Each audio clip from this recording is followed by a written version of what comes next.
This was back in 2022. I'd been looking for extra ways to make money on the side and had downloaded DoorDash, thinking I'd try it out. I got accepted and had it all ready for me to start working, but I didn't finally decide to try making some deliveries until 3 weeks later. I just kept pushing it off. It was a night after getting home from work where I was just bored but not yet tired, and thought there was no better time than now to test it out. The first few orders, I was still getting the hang of things, but they all went well. I felt confident after that, as it was a pretty simple process. It was around 3 hours in, and I think just past 12 a.m., when an order popped up that was different from all the rest. It had a massive estimated tip of something like $30 to $40. That was just about as much as I made in the last 3 hours of working. I didn't even think twice before quickly accepting the order. It was from a 24/7 McDonald's, the only one in our whole town. It was right on the edge of the highway that led out of town and into what I considered to be the middle of nowhere. Once I picked up the order, I realized that was exactly where the order was taking me. I didn't make it 2 minutes down the road before getting a call from the DoorDash customer. He sounded older than me, like maybe in his 30s, and he didn't seem to be in a good mood as he told me to confirm the address. A little confused, I just read off the address the app was taking me to. After I said it, there was a pause. The man didn't say anything. I was gonna ask if it was correct or not, but he hung up right away, without saying a word. I thought it was pretty odd that he was clearly in a bad mood and didn't respond to me, all while offering a huge tip, as if he were a nice guy. Maybe it was because he wanted me to take extra care of his order, but even that seemed excessive. Whatever the case, I just kept driving. I was about 15 minutes away, but it felt like I was driving really far because of the road going directly away from town. There were some smaller, random neighborhoods here and there, but it looked like mostly empty farmland or single homes off the side of the road. As I kept driving, I got a strange, unsettling feeling about this delivery.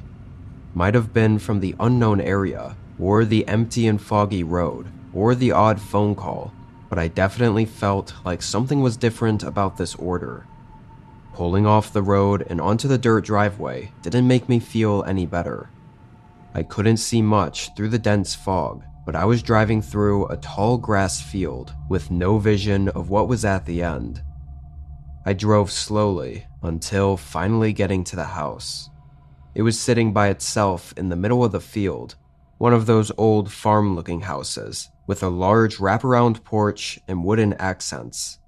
Lights were on in the windows, and I could see that the large address numbers matched the address I had on the order.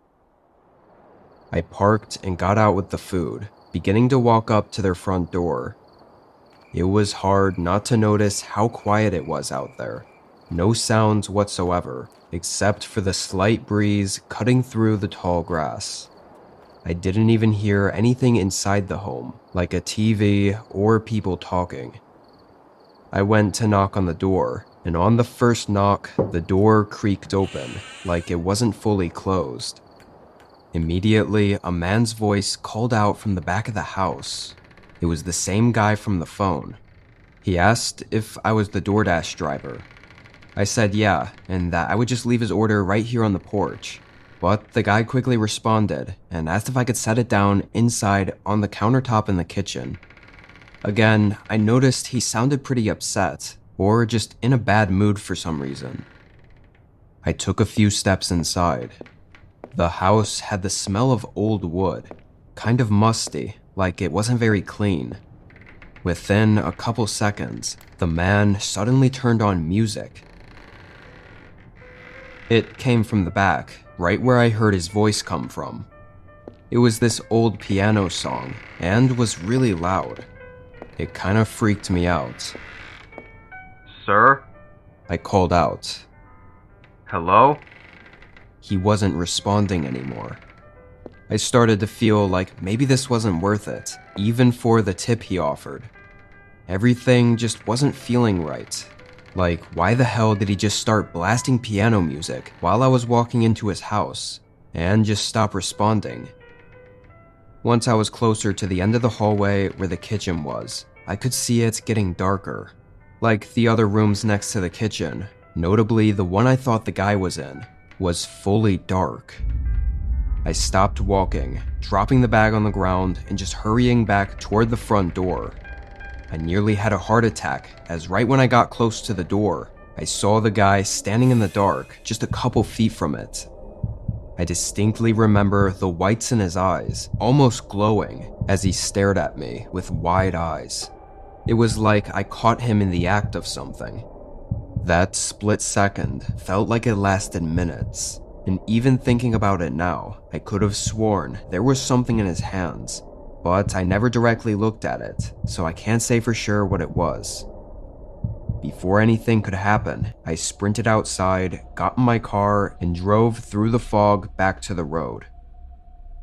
I'm certain, from the way the guy was standing, he was trying to sneak to the front door, probably to close and lock me inside with him. Now that I think about it, that probably explains the music, muffling the sound of him creeping through the house as I walked down the hallway.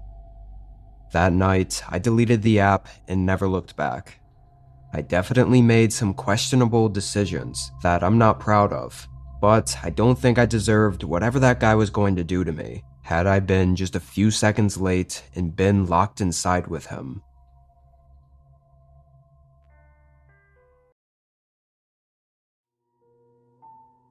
My name is Maxine, and at the time I was 23 and just moved to a new town to be closer to my parents. I didn't want to live in the city though, which was where they lived, so I chose a smaller town just an hour north.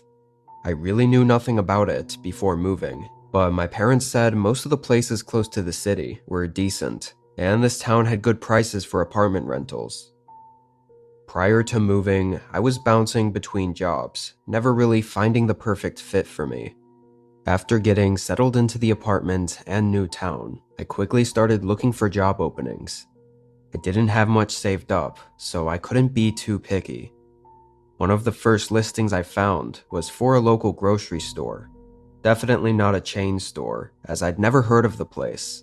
I think it was just owned and run by a single family. I did actually used to work at a grocery store for a couple of years in high school, so I applied, hoping my previous experience would help me get the job. Within a few hours of submitting my application, I got a call from a man named John. I wasn't expecting such a quick response, but John just asked a few basic questions and basically said I was hired without the need to come in and do an interview. I will say, on the phone call, he was a little strange. I couldn't quite pinpoint what it was about him or the way he talked, but I don't know, it just gave me a weird feeling. There was one catch to the job though, and that was that they were only hiring for a night shift stocking position. I'd never done night shifts before, and I wasn't sure how I'd like it, but in this small town I didn't have many options for jobs, so I figured I'd give it a go. My first day was 3 days after the phone call. I made sure to bring in all the stuff I needed paperwork-wise, then left my apartment at 9:30. The store closed to the public at 9, so by the time I got there, the lot was completely empty and basically all the lights were off. I headed up to the entrance. John was standing right against the front doors, watching me as I walked up and opening the doors for me to welcome me in. John was pretty tall, about 6'2" if I had to guess, and not very skinny either. He had a buzz cut and a thick beard. To start the night, he walked me to the office room in the far back to handle all the paperwork. As we walked through the store though, I noticed it was a little bit janky, like the aisles were a bit too dirty and looked very old, and it just wasn't the typical grocery store I was used to. I thought it could have been how the average small town stores were though, so I tried to not put too much thought into it. When we got to the office, and while John was looking over the paperwork, he made small talk, but some of the questions he asked were a bit unusual. He started by asking about my move into the town, but then began asking about whether I lived alone, or if someone drove me here, or was planning to pick me up later. I answered, but tried not to be too specific because I did find it weird.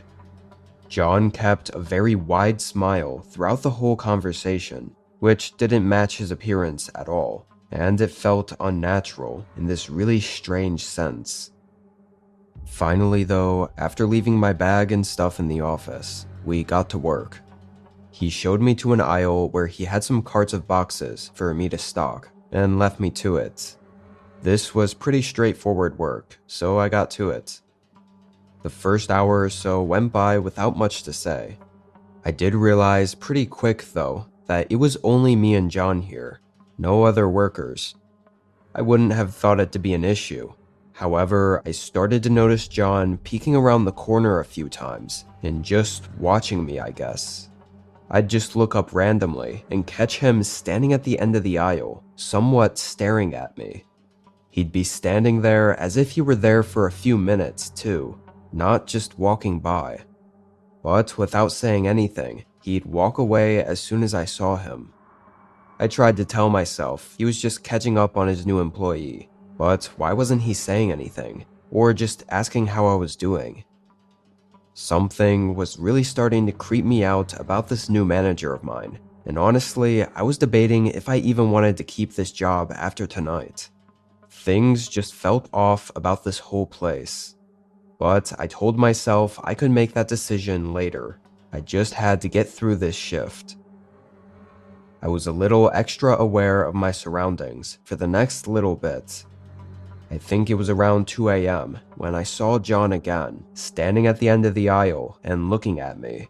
But once I noticed him, he started walking toward me with that unnatural smile. What do you say we take our 15-minute break now? It's been a long night of working. I agreed, but didn't realize he meant we'd take our breaks together. He led me to the far back of the building, where there was this heavy metal door leading outside. He opened it and gestured for me to come out with him. This was behind the building, where the store receives deliveries, and there was a small parking lot that had a single car in it. I assumed it was John's car, but as soon as we stepped out, that car turned on and drove away. John pulled out a cigarette and leaned against the back of the building. I wasn't really sure what to do here. I wanted to go back to the break room, if they had one, and just eat the lunch that I brought in peace. But also, it was my first day, so I felt like I had to make a good impression. I stood there next to him. It was really awkward. I was looking forward at the trees past the parking lot, not sure what to say or do, but I could feel John's eyes next to me, staring at me, as he didn't say anything either. It was the most uncomfortable situation I'd ever been in. Then, after a good minute of standing there in silence, a car came driving back around the building. It was the same one that was parked and had just left a minute ago. But they didn't pass by us. The car started slowing down, pulling right up in front of us. As it did, I glanced over at John, gauging if he noticed this was weird too. But he had this cold stare, looking right at me, as if he didn't even care about the car pulling up to us. I started thinking this was some sort of setup that John might be in on. It was just a gut feeling, based on the way John wasn't reacting. Before the car was even able to fully stop, I hurried back through the door. I rushed through the back of the warehouse toward the office, where I left my bag with my wallet, keys, and other stuff I brought. When I got to the office though, everything was gone. My bag, my keys, and even my jacket that I hung up. It was like I was never there. I heard multiple pairs of footsteps coming through the halls, so I had to just run for it. I ran down to the front and out of the building. The nearest place that was open was a gas station I remembered passing by a few minutes down the road. I ran all the way there, getting them to call the police. I will say, once I was out of danger, There was a small part of me that thought I might have been overthinking and overreacting about a big misunderstanding. But my doubts quickly went away when police got to the grocery store and were allowed to question John and take a look around. They found my bag, jacket, and everything right in the office where I left it. John put it all back. Not only that, but he declined any cars ever pulled up to us. And when asked to review the cameras, the only one that wasn't recording was the one behind the building. Pretty convenient.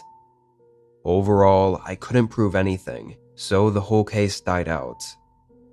Of course, I got the hell out of that town, breaking my lease and crashing at my parents' place for a while, until I was able to get a steady footing.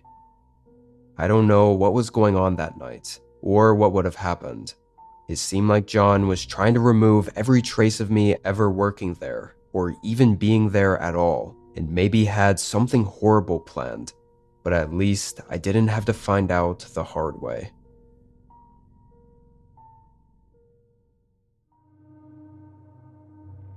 I was 28, living alone in a small city after getting laid off from my longtime job. That job was the only reason I even moved to this city to begin with, so this was pretty devastating. I really wasn't sure which direction I wanted to go with my life, but while I tried to think about things, I figured I'd get any job I could, just to pass the time. After a few weeks of searching, I got an offer from a small motel on the edge of the city. I went in for a few short days of training, but this happened on essentially my first full night alone at the motel working the counter. This motel was a pull-off on the highway, about 30 minutes outside the city. There wasn't anything else out here. The only other building was an abandoned restaurant next to the motel. Through the first few hours of the night, a couple customers came in. They got a room and I checked them in, and that was about it. A lot of the customers looked the same, tired and in need of rest, but one lady stood out to me. She looked really tired too, but she kept looking over her shoulder and was really rushing to get a room. Wasn't sure what that was about, but I only interacted with her for maybe a minute, then she went to her room. Then there was a long time where I was alone. I just sat behind the counter, staring out the doors at the empty highway. Barely any cars even passed by, so I figured the night would be really slow. That was until a man walked in. I never saw his car pull into the motel, so I thought he must have been a customer that had checked in earlier before my shift had started. However, he made it clear right away that that wasn't the case. He asked how much the rooms were, and if any were available. Yeah, we have plenty of rooms. Did you want me to check you in for one tonight? He looked like he thought about it for a second, but his eyes kept glancing beside me. Eventually, he responded no thanks and walked out. After he left, I looked over my shoulder, trying to figure out what he kept looking at. The only thing over there was the key wall. That's what I called it anyway. Basically, it was just a bunch of pockets holding the keys to the rooms. This was an old-fashioned place, not having the fancy key cards that all the hotels have nowadays. Anyway, when he walked out, I kept my eyes on the door, wondering if I'd see his car drive away, but I didn't. I thought it was extremely weird because there was almost no way he walked here. He would have had to walk along the side of the highway at night for a stretch of probably 10 miles from the nearest place, which was just a gas station. After a minute, I walked over to the door and looked out at the parking lot. It was very quiet. Only the few cars from the previous customers were in the lot, and the man was nowhere to be seen. With nothing else out there, I closed the door and went back behind the desk.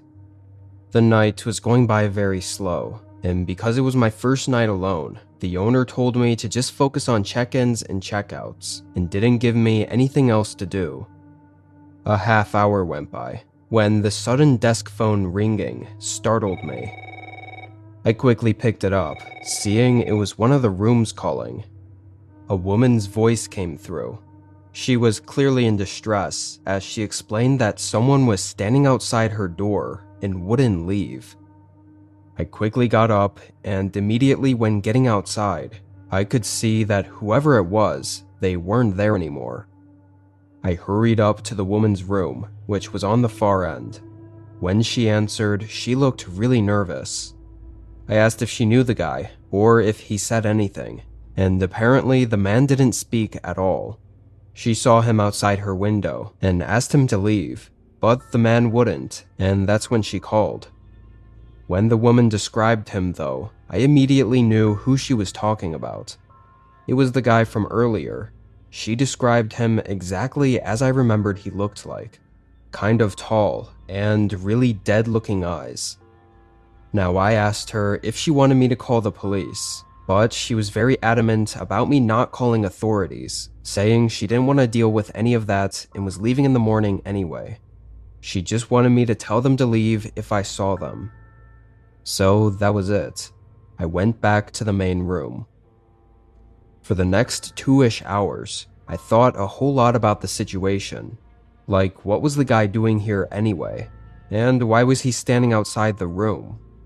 I thought he might have been drunk, though when he came in earlier, I didn't get that feeling. Whatever the case, in the middle of the night, I suddenly heard some commotion. It sounded like a bunch of stuff getting knocked over and thuds against the walls that radiated through the whole motel. I quickly ran out the door. From there, I saw the woman's door at the end was wide open, and the noise was coming from inside her room. I ran over. Looking through the doorway, I could see the woman being cornered in the room, with the man standing in front of her, blocking her from leaving. I yelled, but I was so full of adrenaline, I don't even know what I said. He instantly turned around and looked at me. His face was full of anger, and his eyes were bloodshot. After seeing that, I was terrified. He came barreling toward me, and I just backed out of the doorway, but he ran straight past me. I saw him run out into the highway, and then disappear into the woods on the other side. I quickly made sure the woman was okay, and thankfully I'd gotten there before he'd been able to do anything to her. I then went back to the office and called 911. Turned out, after the man was standing outside her door, he went around the building and into the front room while I was checking on her, and he stole the spare room key from the wall. But it also turned out the woman lied to me. She knew that guy. It was her ex-husband that she was actually running away from, which was why she needed to stay at the motel, and probably why she was so on edge. She said he was pretty unhinged and had violent episodes. I guess earlier when I asked if she wanted me to call the police, she lied, hoping he would just go away without making things complicated. I'm not really sure, to be honest. That night was definitely one to remember though, and not in a good way. I can't help but think how things could have gone differently, or what would have happened if he didn't just run away. Who knows what he was capable of. Surprisingly, I kept the job and stayed there for a few months. But it got really uncomfortable, having to deal with really strange people pretty much every night, so eventually I got out when I could.